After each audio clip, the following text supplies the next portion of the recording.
तो इस कहानी की शुरुआत होती है और हमें 2077 का वक्त दिखाया जाता है, जहाँ पे हमें मेडुसा नाम की एक बहुत ही बड़ी कंपनी दिखाई जाती है जो इंसानों के डीएनए को बदलकर सुपर सोल्जर बना रहे थे। अब मेडुसा नाम की जो कंपनी होती है, इनका ये सारा काम लीगल तरीके से चल रहा था। फिर गवर्नमेंट को जब इस कंपनी के बारे में पता चला तो उन्होंने एक एजेंट को भेजा और ये कंपनी वाले उस एजेंट को भी पकड़ लेते हैं और उस पर भी एक्सपेरिमेंट करना चालू कर देते हैं। एजेंट में जो लड़की होती है उसका डीएनए भी ये चेंज करके एक सुपर सोल्जर बना देते हैं। वो एजेंट अब पूरी तरह से म्यूटेंट बन गई थी और जैसे ही कंपनी वाले उस लड़की के याददाश्त को मिटाने जा रहे होते हैं, तभी उस एजेंट लड़की के वहाँ पे सारे साथी आ जाते हैं। एजेंट के लोग वहाँ पे जितने भी आए होते हैं वो सारे कंपनी वालों को एक एक करके मारने लगते हैं। फिर वो अपने साथी को आजाद भी कर देते हैं। अब ये निकलने से पहले कंपनी के जितने भी डाटा होते हैं ये सब एक डिवाइस में स्टोर कर लेते हैं। लेकिन जैसे ये निकलने वाले थे तभी इनके सामने एक बड़ा सा मॉन्स्टर आ गया। वो मॉन्स्टर अपने टेंटिकल से इन पर हमला कर देता है। मॉन्स्टर से फाइट करने के दौरान एजेंट के बहुत सारे लोग मारे जाते हैं। उस मॉन्स्टर पर इनकी गोलियों का कोई भी असर नहीं हो रहा था। तभी चिंग, जिस पर कंपनी वालों ने एक्सपेरिमेंट किया था, उसे म्यूटेंट बना दिया था, वो अपने आप में कुछ पावर्स को महसूस करती है। फिर वो मॉन्स्टर के सर पर चढ़कर उस पे कई वार करती है, पर वो मॉन्स्टर काफी ताकतवर था। चिंग के भी हमले उस पर कोई असर नहीं कर रहे थे। चिंग समझ जाती है कि उस मॉन्स्टर को ऐसे हराया नहीं जा सकता, इसलिए वो उसके टेंटिकल्स को काट देती है और अपने साथियों के साथ वहाँ से निकल जाती है। पर जैसे वहाँ से वो निकल पाते हैं तभी उनके सामने एक सफेद बालों वाली लड़की आ जाती है। ये भी एक्सपेरिमेंट का एक नतीजा था और इसे भी म्यूटेंट बना दिया गया था। ये भी कोई आम लड़की नहीं थी, इसमें भी कुछ पावर्स थे।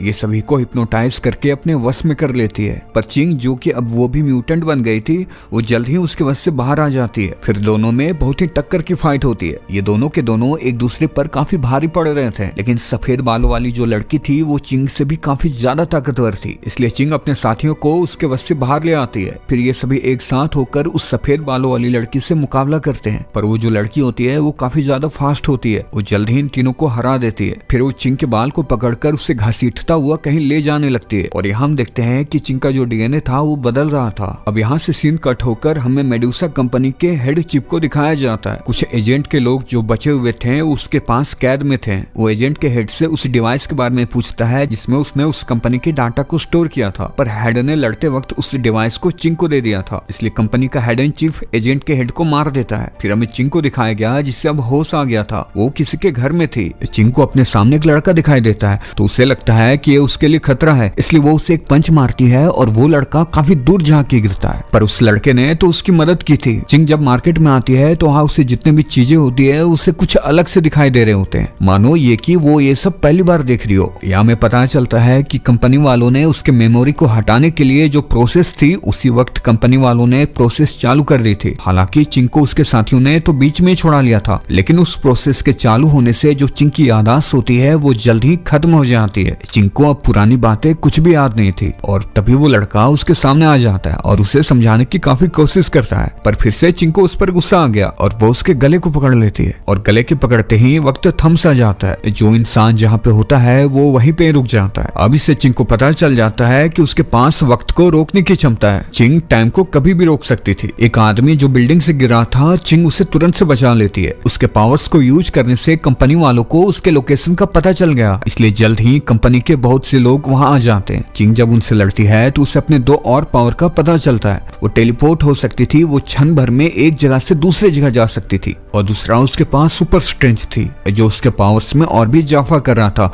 चिंग अपने पावर्स के यूज करती है और जल्द ही उन सारी कंपनी वालों को मार भी देती है। और यहाँ वो लड़का फिर से आ जाता है जिसने चिंग की जान बचाई थी और इस बार वो चिंग को अपना आईडी प्रूफ दिखाता है कि वो एक पुलिस वाला है। अब चिंग को भरोसा हो जाता है, इसलिए वो उसके साथ चली जाती है। पुलिस ऑफिसर चिंग की याददाश्त को लाने के लिए उसे कई सारी सीसीटीवी फोटोज को दिखाता है। चिंग को अपनी एक वीडियो मिलती है जिसमें वो एक डिजिटल ग्रुप का हिस्सा थी। यहाँ पे उसके साथ कई सारी लड़कियां भी थी। चिंग को याद आता है कि वो वहाँ पे घूमने आई थी और उसी समय से उसने एजेंट के लिए काम करना शुरू कर दिया था। तभी उसे अपने जेब में एक डिवाइस मिलती है जो कि एजेंट के हेड ने उसे लड़ते वक्त दिया था और उसी डिवाइस में उस कंपनी का पूरा डाटा भी स्टोर था। ये डिवाइस को चेक करने की सोच ही रहे होते हैं तभी उनके घर में एक बड़ा सा पिलर घुस जाता है और तुरंत से उनके रूम का जो दरवाजा था वो भी एक धमाके से टूट जाता है और उसे दरवाजे से होते हुए एक सुपर सोल्जर आती है और वो आते ही चिंग पर हमला कर देती है। वो भी एक म्यूटेंट थी, उसे कंपनी वालों ने चिंग के लिए भेजा था। कंपनी वाले उसे एक डिवाइस से कंट्रोल कर रहे थे। अब दोनों में फाइट होनी शुरू हो जाती है। ये लड़ते लड़ते घर के बाहर आ जाते हैं।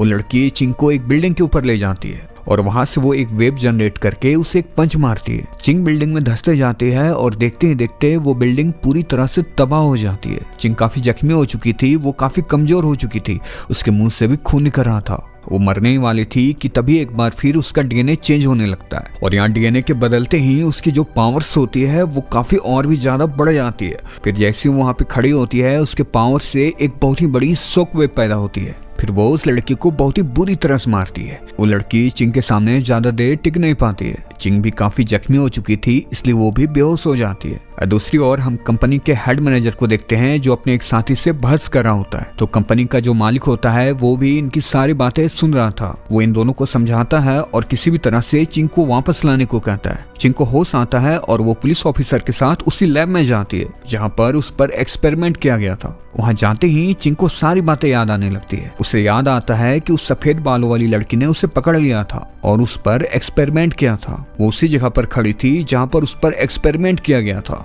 चिंग को सारी बातें धीरे धीरे याद आ जाती है। उसे याद आता है कि वो जिसके लिए काम कर रही थी उस आदमी ने इस कंपनी के डाटा को उसे लाने के लिए कहा था, पर वो जब यहाँ पे आई तो वो पकड़ी गई और उस पर एक्सपेरिमेंट किया गया। तभी हमें स्क्रीन पर एंजेला को दिखाया जाता है जो कंपनी की दूसरी हेड मैनेजर थी। उसने इन दोनों को धमकी दिया कि अगर उसने उस डिवाइस को नहीं दिया तो शहर में बहुत से मासूम लोग मारे जाएंगे। पर चिंग को इससे कोई फर्क नहीं पड़ रहा होता है और उल्टा वो कंपनी के और भी डाटा को स्टोर कर लेती है। पुलिस ऑफिसर उससे काफी समझाता है कि वो डिवाइस उसे दे दे, नहीं तो शहर के मासूम लोग मारे जाएंगे। पर चिंग उस पुलिस ऑफिसर की एक भी नहीं सुनती है और कंपनी के डाटा को स्टोर करके अपने कैप्टन के पास चली जाती है। चिंग उस कंपनी के डाटा को कैप्टन को दे देती है और उससे कहती है कि वो उसके साथ ही पुलिस ऑफिसर की मदद करे, पर उसका कैप्टन उसे मना कर देता है और उसे कहता है कि हमें पुलिस के मामले में पढ़ना नहीं चाहिए। हम पुलिस ऑफिसर को देखते हैं जो उन कंपनी वालों को रोकने के लिए अकेला ही निकल गया था। पुलिस ऑफिसर जानता था कि वो अकेला उनका सामना नहीं कर सकता था, पर फिर भी वो लोगों की जान बचाने के लिए उनसे लड़ने चला जाता है। हम देखते हैं कि कंपनी वाले इस बार अपनी पूरी तैयारी के साथ आए हुए थे। कंपनी की दूसरी हेड मैनेजर भी इनके साथ में थी जो कि वो भी एक पावरफुल म्यूटेंट थी। पर तभी हम यहाँ पे देखते हैं कि चिंग भी पुलिस ऑफिसर की मदद करने के लिए यहाँ पहुंच चुकी थी। फिर ये दोनों मिलकर उनका सामना करते हैं। चिंग कभी गायब हो जाती थी तो कभी टाइम को रोक देती थी। उसकी स्पीड भी काफी ज्यादा थी। चिंग और पुलिस ऑफिसर मिलकर कंपनी के सारे लोगों को एक एक कर मार देते हैं। पर तभी इस बीच एंजेला पुलिस ऑफिसर के पीछे आ जाती है और उसके सीने में चाकू से वार कर देती है। चिंग जब यह देखती है तो वो तुरंत से उसे बचाने के लिए जाती है, पर एंजेला तो चिंग से भी ज्यादा तेज थी। वो चिंग के पेट में चाकू घुसा देती है और चाकू से उस पर कई वार करती। एक साथ इतने सारे हमले से चिंग दम तोड़ने लगती है। पर जैसा कि हमने देखा था कि चिंग जब भी मरने वाली होती है तो उसका डीएनए खुद ब खुद चेंज होने लगता है और यहाँ फिर से चिंग का डीएनए चेंज होने लगा था। उसके डीएनए में बदलाव होने से उसकी ताकत और भी ज्यादा बढ़ जाती है। चिंग के डीएनए में जब जब भी बदलाव होते हैं तो उसकी पावर्स और भी ज्यादा बढ़ जाती है और इस बार उसकी ताकत और भी ज्यादा बढ़ गई थी। इसलिए उसके पावर से एक शिल्ड नुमा वेब क्रिएट होता है जिस वजह से एंजेला काफी दूर जाके गिरती है। पर एंजेला फिर से खड़ी होती है और उस पर फिर से हमला करती है। पर चिंग की पावर्स तो और भी ज्यादा बढ़ गई थी, इसलिए वो गायब हो जाती है और उसके पीछे आ जाती है और फिर चाकू से उसका गला काट देती है। ये नजारा कंपनी का पहला हेड मैनेजर भी देख रहा था। उसके साथ कई सारे बड़े बिजनेसमैन भी थे। कंपनी को हारता देखकर बिजनेसमैन उससे सवाल करने लगते हैं तो हेड मैनेजर को काफी गुस्सा आ जाता है और वो एक बिजनेसमैन को मार भी देता है। हम देखते हैं कि पुलिस ऑफिसर काफी जख्मी था।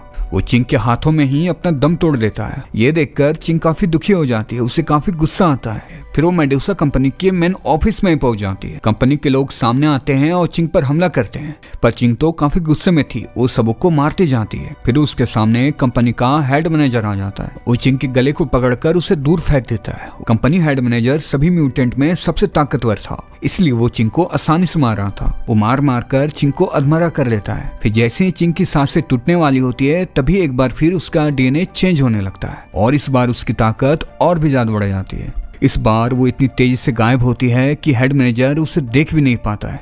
वो चिंग को देखने की कोशिश कर रहा था, तभी चिंग उसके सामने आकर उसे जोरों से पंच मारती है जिससे कि वो काफी दूर जाके गिरता है। पर फिर वो हार नहीं मान रहा होता है और चिंग से लड़ता है, लेकिन इस बार चिंग अपनी पूरी ताकत का इस्तेमाल करके उसे एक ही वार में खत्म कर देती है। इसके बाद चिंग अपने साथी उस पुलिस ऑफिसर के घर को जाती है और वहां पहुंचकर वो उसे याद कर रही होती है और तभी हम यहाँ पे देखते हैं कि वो पुलिस ऑफिसर उसके सामने आता है। यानी कि वो पुलिस ऑफिसर मरा नहीं था क्योंकि उस पर भी एक्सपेरिमेंट कर म्यूटेंट बना दिया गया था। चिंग को यहाँ पता चलता है कि वो कोई इंसान नहीं बल्कि वो भी एक म्यूटेंट था। दोनों एक दूसरे को देखकर काफी खुश होते हैं और ये गाने कहानी इसी के साथ ही खत्म होती है।